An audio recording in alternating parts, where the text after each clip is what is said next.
Hi, this is Priya. Welcome to Direct News. Suryapet జిల్లా వ్యాప్తంగా municipal elections 5 మున్సిపాలిటీల పరిధిలో చాలా ప్రశాంత వాతావరణంలో జరుగుతున్నాయి.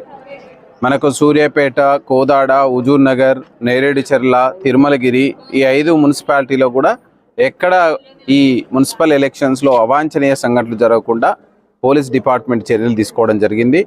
ప్రతి పోలింగ్ స్టేషన్కి 5 అంచెల భద్రతా వ్యవస్థను కల్పించడం జరిగింది. మనకు ముఖ్యంగా చూస్తే పోలింగ్ స్టేషన్లో మనం దాని యొక్క సెన్సిటివిటీని బట్టి భద్రత ఇచ్చినాం.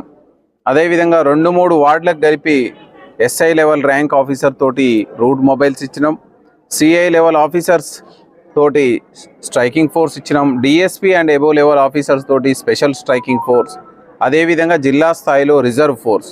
మొత్తంగా చూసుకుంటే 2 అడిషనల్ ఎస్పీలు, 4 డిఎస్పీలు, అదేవిధంగా 15 మంది సిఐలు, టోటల్గా 1250 మంది పోలీసుని మనం యూజ్ చేయడం జరిగింది ఈ భద్రత కోసం.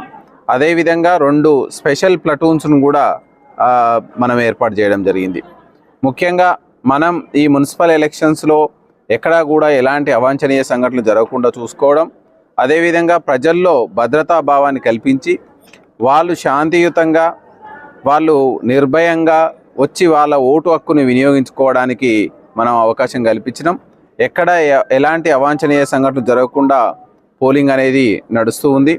సో ఈ విధంగా ప్రతి మున్సిపాలిటీ నుంచి మనకు పోలింగ్ అయిపోయిన తర్వాత పోలీస్ ఎస్కార్ట్ తోటి అన్నీ మనకు ఇక్కడ ఉన్న ఇంటర్మీడియటరీ రిసెప్షన్ సెంటర్ ద్వారా మంచి సిఐ లెవెల్ ఆఫీసర్స్ తోటి ఆర్ముడ్ ఎస్కార్ట్ తోటి మనకు స్ట్రాంగ్ రూమ్కి అన్ని బాక్సులు ఈరోజు తరలి రావడం జరుగుతుంది. అక్కడ కూడా సీసీటీవీ నిఘాలో పటిష్టమైన బందోబస్తు మధ్యలో అక్కడ మనం స్ట్రాంగ్ రూమ్లో వీటిని పొందుపరచడం జరుగుతుంది. అదేవిధంగా ఎల్లుండి జరగబోయేటువంటి కౌంటింగ్ కూడా మనం పకడ్బందీగా భద్రతా ఏర్పాట్లు చేయడం జరిగింది.